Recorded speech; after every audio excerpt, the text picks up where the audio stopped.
Vous êtes dans les mots de l'écriture par Vicky Saint-Ange. Je vous souhaite la bienvenue. Saison 2, épisode 1. Écrire ou périr. Vraiment ? Souvent, trop souvent, les autoristes n'entendent qu'une seule chose. Il faut écrire. Il faut écrire tous les jours, sinon point de salut. C'est comme ça que l'on est pro. C'est dit, répété, presque comme un mantra ou une incantation. Personnellement, je trouve que c'est surtout répété jusqu'à la nausée et un profond non-sens. Depuis quand un professionnel travaille tous les jours ? Je ne sais pas toi, mais moi j'ai des jours off dans mon autre travail. Ça s'appelle les week-ends, les jours fériés et les vacances. Il n'y a pas de raison que sous prétexte que nous soyons des autoristes, des artistes, cela change un simple fait. On a le droit au repos. Au risque d'enfoncer d'autres portes ouvertes, on a le droit et on le mérite. Au repos, quand on est malade, quand on est fatigué, ou toutes les variations qui le justifient dans tes autres emplois. La passion n'est pas une excuse pour t'épuiser et te rendre malade. Pas plus que le fait de faire un métier artistique.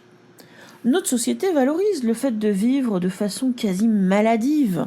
Je ne sais pas si tu l'as lu, mais dans les premiers jours de la prise de fonction de Gabriel Attal, en tant que Premier ministre, on a vanté comme quelque chose de positif son rythme de vie. Si on en croit Le Figaro et Le Parisien, il pourrait enchaîner les nuits de sommeil, ou du moins sans sommeil, et quand il dort, ce ne serait pas plus de 4 heures par nuit.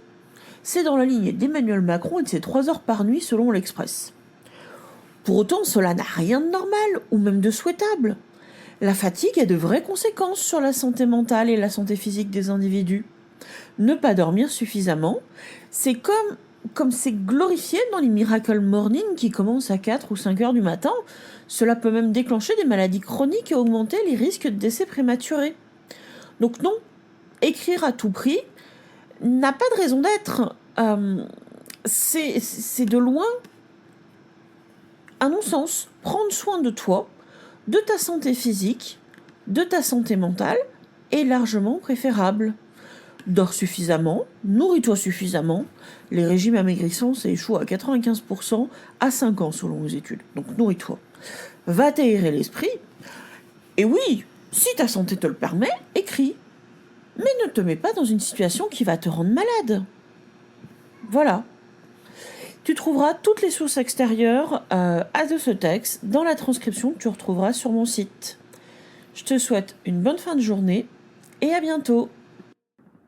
C'était les mots de l'écriture. Si ce podcast t'a plu, n'hésite pas à me laisser une petite note, un petit commentaire ou à venir m'en parler sur les réseaux sociaux. Tu m'y retrouveras sous le nom de Vicky Saint-Ange. Et puis si tu penses que cela peut aider d'autres personnes, n'hésite pas à leur partager le lien. À très vite.